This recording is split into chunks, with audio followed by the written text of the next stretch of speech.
Hello. I'm Tana. This is my weird 15-minute talk called Life in Three Dimensions. It's a little bit mysterious, but we will get into it. First slide, let's get this out of the way. Here is my one-slide CV, basically. I am a programmer designer at Dinosaur Polo Club, working on mini metro, mini motorways. I'm making my own game, Shape. I like voxel art as well. Lindy Hop, as mentioned, longboarding, tea, food, dogs, all sorts of stuff. Anyway, life in three dimensions. So this talk is inspired by this book here, A Timeless Way of Building by Christopher Alexander. And basically, the book describes a process in which you can create spaces, buildings, anything that is full of life. Chapter 1. So there's a lot of stuff in this book that I could talk about, but what I'll do is I'll just cover the important stuff when it comes up, when it's necessary. And the first one I want to talk about is this quality called, well, he calls it life eventually in a later book.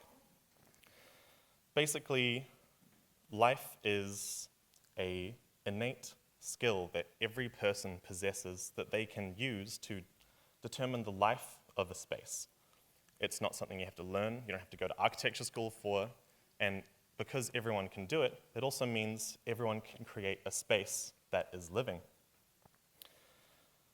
I haven't got my notes, so I'm winging it a little bit. So, what's my next slide? Oh yeah, it's a little bit whimsical, so I'm just going to show you an example instead. This is a place near my house. It's a beautiful reserve called Papawai Reserve. When you go down it, it's just kind of like a dead-end street that goes into a dirt road, but it's well maintained.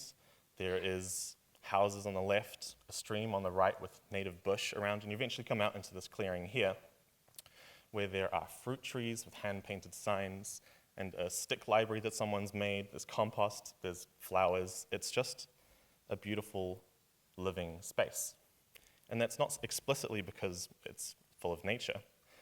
The community around will come together every single month and maintain the space. So there's this very human element to it. And as well, every spring, there's a spring fling, which is just there to celebrate being in that community and in that space. This space is whole and resolved in its own forces. But that's cool. But what does that have to do with video games? Kind of everything. Video game spaces are this unique opportunity that we have as developers to create something that's completely different that no other medium can even copy. A painting of a space can be beautiful, but you can't interact with it. A film can show you a space, but again, no interaction. We have this really unique opportunity as video game developers to create living spaces. So that brings me to the point of today's talk, which is, do spaces in video games have life in the same way that they do in real life? And funnily enough, this book came out in 1979 and doesn't really cover video games. So we kind of have to make our own interpretations. And I'm going to go for the extra drama and read from the book. This is the character of nature, but its fluidity, its roughness, its irregularity will not be true unless it is made in the knowledge that is going to die. The character of nature can't arise without the presence and consciousness of death. And it doesn't mean death in like this permanent, sad, funeral kind of way. It's more about the gradual wear of spaces. So the example he uses is like making a building out of materials that will never wear means that the space that is created with those materials will never reflect the life of the actions that happened there. Because that's what spaces do. They reflect life that is embodied in it. Like a sun-bleached chair will tell you so much just about itself, or a stair that creaks just before you get to the top of it. A space that can't degrade can't have life. And that's, spoiler alert, that kind of brings me to the second chapter, death. Because in so many ways, well, not just death, technically, it's more about deathlessness and how that relates to video games. Because in so many ways, video games are deathless. If you see a building in a video game, it's just a bunch of magical floating triangles. It will look the exact same every time you see it, no matter how many times it's rendered. So its materials will never decay, and by that definition before, it will never have life. But there are actually a lot of games that go to a lot of effort to ensure that their spaces do decay. So maybe we just have to have a different interpretation. Here's an example. This is the stillness of the wind on the left and tell me why on the right. And what they do in that game is they have footprints. It's a simple thing. When you walk, it leaves a footprint. But I think it's a lot more than that, because every time that the player's character is going to step around, it might be just this little dark footprint on the ground, but you are leaving an impact in the world. But not only your player character, and tell me why, every character will just leave these trails in the snow, which means you're sharing this space with them and leaving the same impact as they are, which is kind of beautiful. In city skylines, you can pollute spaces with awful polluty thingies, can't remember the name, oil plants, and they will gradually change the space around them with pollution. It's not this instant magical change to the world. In Control, there are the beautiful, brutalist, pristine play spaces, which, after a while, end up in absolute ruin because of the actions that happened there. All of the debris scattered around tells you exactly what has happened. So, coming back to that original quote, I think that games can have an awareness of death, but we don't just get it for free. All of these games have to go to so much effort to ensure that their games and their spaces in their games are decaying and crumbling compared to like just using wood versus concrete in your house. And that brings me to my first point, that games have to be intentionally aware of death. And I mean that it'll mean different things for different games. If you are spending 2 seconds in a space, it's not going to have any time to wear. I guess to clarify a little bit more, I don't really mean death as the space will die eventually. I mean it more in the gradual wear and crumbling that happens over time. So, yeah. But there are other perspectives we can take here, and one perspective is I've called copying life. I think I will just explain this with an example, though. These are the painted ladies in San Francisco, which are this beautiful set of Victorian houses built in the 1890s, I think. And they're all uniquely colored. Every single one of them is very full of life. Can't take my eyes off them, honestly. So let's just go to the next slide, which is the painted ladies in Watch Dogs 2. Another beautiful set of buildings. But what's different about these ones is that they're not going to decay. Like I said, it's a bunch of magical floating triangles. The rain particle effects in Watch Dogs 2, or the virtual San Francisco, won't clog the gutters, and the characters won't cause the floorboards to wear down. Every time you see this building in Watch Dogs 2, it won't look exactly the same, but it will feel exactly the same. So that's where we have this interesting perspective. When this building was made, it copied all of the life, well, it tries to copy all of the life that already existed in the painted ladies. It already shows what 100 years will do to a building. The digital copies of the painted ladies are already worn. It's kind of like having an indestructible pair of pre-torn jeans, I guess. And that's what I mean by copying life. If we were to just take a real-life space and make a digital version of it, do we inherit all of that life that comes with it? But to explain it more, I'm going to take another concept from the book, which is patterns. And a pattern, as Alexander describes it, is a space and an action, or a series of actions.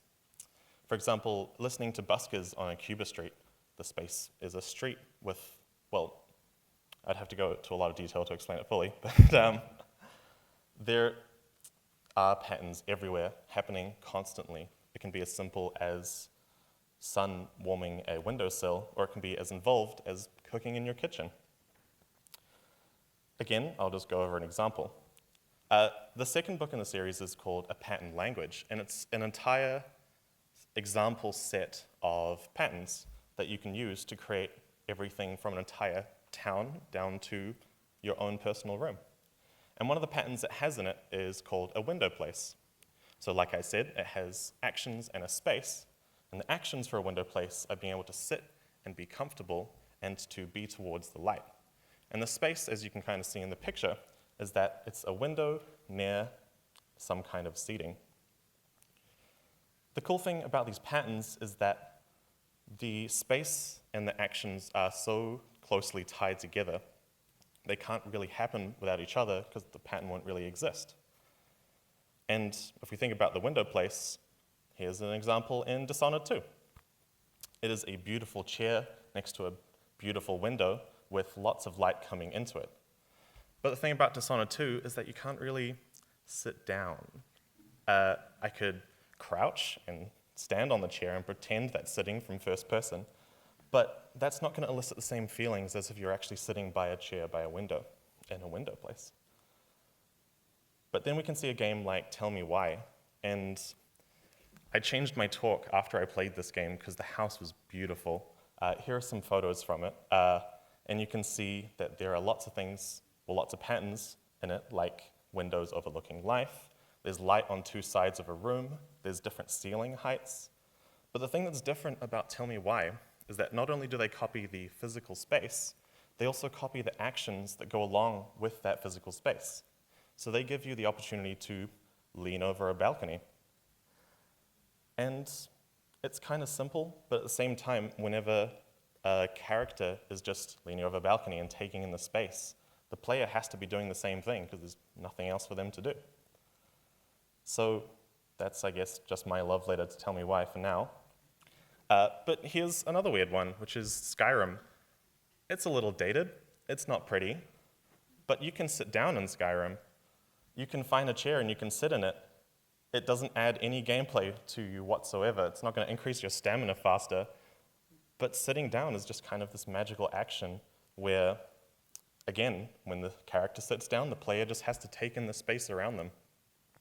I absolutely love quests in Skyrim where you have to sit down and have a conversation with the character you're talking to, rather than just kind of standing over them and receiving this epic quest. So that brings me to my second point, which is that games have to copy the actions of the pattern if it also wants to copy the life from it. That can be a lot of things. You could add sitting. You could add a photo mode where at least the player inhabiting the world can experience it in a more subtle way. But you could do the whole suite of having your character's relaxation animations. But yeah, copying the actions is just as important as copying the space. But we make video games, and you can do anything in a video game. And that brings me to my last chapter, which is redefining life. If we go back to this example in Dishonored 2, sure, you can't sit down in this chair and enjoy the window and the sunlight, but Dishonored 2 also has spaces like this, which is kind of just it's a regular rooftop, but not when you're playing as the character who can do crazy stuff like instantly teleport around and jump really, really high. So that's what kind of makes these normally dull spaces a lot more exciting. A level designer has grayboxed this entire area so that, and they're based around the abilities that the gameplay designers gave the player. If the difference in the building heights was too high, then the player couldn't safely jump between them. If the building was only a single story, then you couldn't hide from the characters down below. All of the space is designed around the actions that we give the player. And that brings me to my last point today, which is that we are in this really unique position as game developers where we define the patterns and the life of a game based on the actions and the spaces that we give the player. We have this really unique opportunity to just redefine what life even means for anyone because the actions we give players can be things that are completely impossible in reality, which is pretty cool in my opinion. So if we come back to that original question of, do spaces in video games have life? It's really obvious that we can say yes, but we have to be intentional about the spaces and the actions that we give players so that the life is there. We can't just copy the action of the space without the actions, but we can also create new actions and as a result, create new kinds of spaces. And that's it. Thanks for coming.